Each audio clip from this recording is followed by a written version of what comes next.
bismillaahi raxmaani raxiim kulanti wacanda wadayaal meel kastoo aad joogtaan ku soo dhowaada wararkii ugu dambeeyey ee siyaasadda Soomaaliya qodobada ugu waaweyn ee xilligan aad ku daawan doontaan waxaa ka mid ah shirka golaha wadatashiga qaran oo maanta ka furmay magaalada Muqdisho xilli hakad ay ku jirto doorashada dalka waxaan eegi doonaa qodobada ugu culus ee la isku hayo iyo wararkii ugu dambeeyey shirkaasi sidoo kale waxaad wararkeena ku daawan doontaan xiisad dagaal oo u dhaxaysa ciidamada dawladda iyo kuwa Generaal Xuud oo ka taagan magaalada Beledweyne ee xarunta gobolka Hiiraan ciidamo is-horfadhiya iyo xaaladda magaaladaasi ayaan eegi doonaa iyo madaxweynihii hore ee maamulka Hirshabeelle Maxamed Cabdi Waare oo roob la siiyey talo la xiriirta wasiirada iyo madaxda maamul goboleedyada ee raacsan madaxweyne Farmaajo qodobadaasi oo dhan ayaan diiradda ku saari doonaa wararkeena haddaad nagu cusub tahay subscribe saar YouTube-keena kadibna fura gambaleelka sidoo kale like saar muuqaalka si uu dad badan u gaaro u diyaar garoowa faahfaahinta qodobadaasi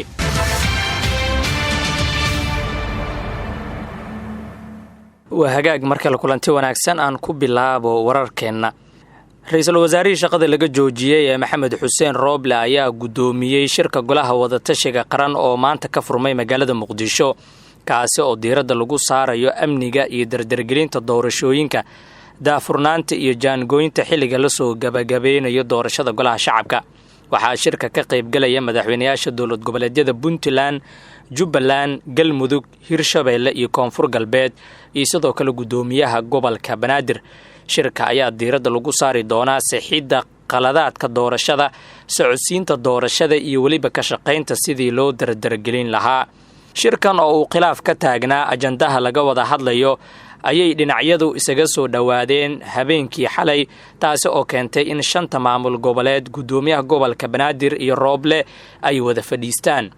waxaa jira cadaadis caalami ah oo ay beesha caalamku ku saarayaan dhinacyada in ay u midoobaan qabsoomida doorashada waana tan ugu muhiimsan ay qasbaysa in ay isla gaaraan go'aan mideysay ayna doorashada ku soo afjaraan muddo aan ka badnayn 60 maalmood oo soo socota waxaa sidoo kale shirka looga hadli doonaa isbeddelkii uu Rooble ku sameeyay guddiga xalinta khilaafaadka doorashada taasi oo khilaaf xoog leh dhalisay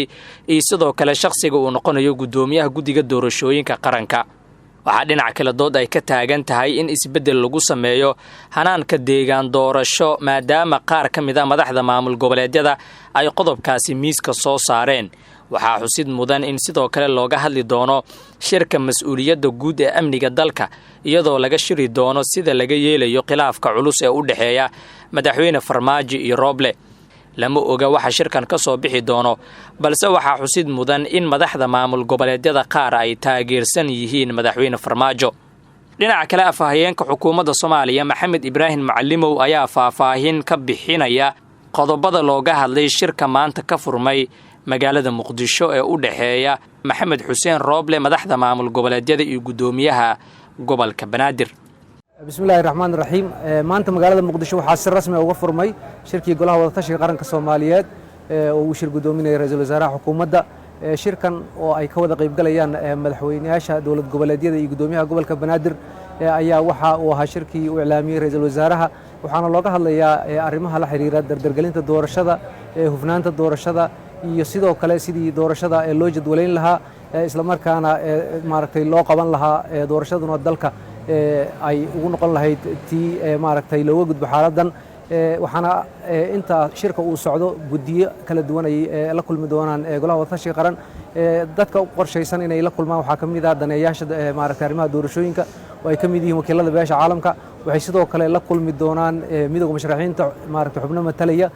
waxay sidoo kale la kulmi doonaan qaybo ka mid ah bulshada rayidka si ay u dhageystaan maaragtay tala soo jeedintooda la xiriirta doorashooyinka marka shirkan runtii waa shir aad u ballaaran oo aan filayno inuu maaragtay soo gabagabeeyo arrimaha la xiriira iyo arrimaha ku gadaaman guud ahaan saxiitaanka doorashada ra'iisul wasaaruhu iyo dhammaan golaha wadatashiga qarankan waxaa ka go'an inay shirkan ka guulgaaraan sidoo kalena lagu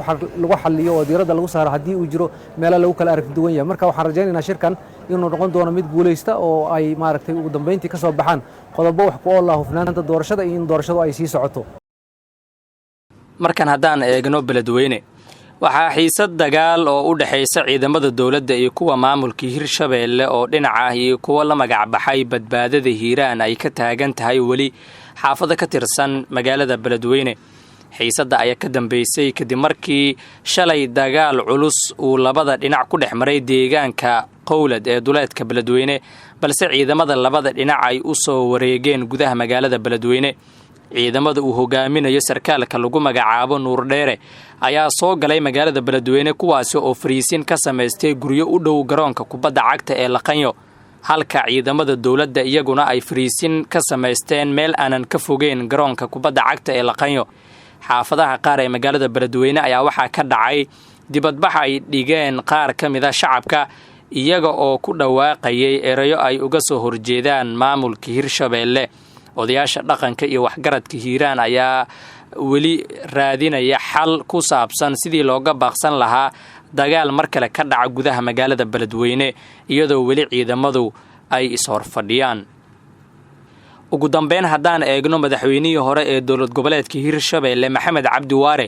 oo wareysi cusub bixiyay ayaa mar kale weerar afka ah ku qaaday madaxweyne Farmaajo isagoo sidoo kale ka hadlay xiisadda haatan taagan. Waare ayaa madaxweyne Farmaajo ku eedeeyay in sidii uu rabo uu ka yeelanayo dastuurka kuna tumanayo shuruucda dalka. sidoo kale wuxuu sheegay in Farmaajo xeeladiisa dagaal ay tahay mid khatar ah isla markaana uu qofka mas'uulka ah ku karaamo tirayo dadkiisa sida uu hadalka u dhigay Waare. madaxweynihii hore ee Hirshabeelle oo hadalkiisa sii wata ayaa fariin adag u diray Rooble wuxuuna uga digay inuu mar kale gacanta u gelin talada sidoo kalena uu aqbalo wada hadalada ay garwadeenka ka yihiin xubnaha u dhow Farmaajo. Soomaaliya ayaa waxaa weli ka taagan xiisad xoogan oo ka dhalatay doorashooyinka taasi oo ka sii dartay markii uu soo laba kacleeyay khilaafka u dhaxeeya Farmaajo iyo Rooble. halkaasi ayaan ku soo gabagabeynayaa wararkii ugu dambeeyay ee Soomaaliya iyo caalamka inta ku kulmeyno wararkeena dambe. nabadgelyo.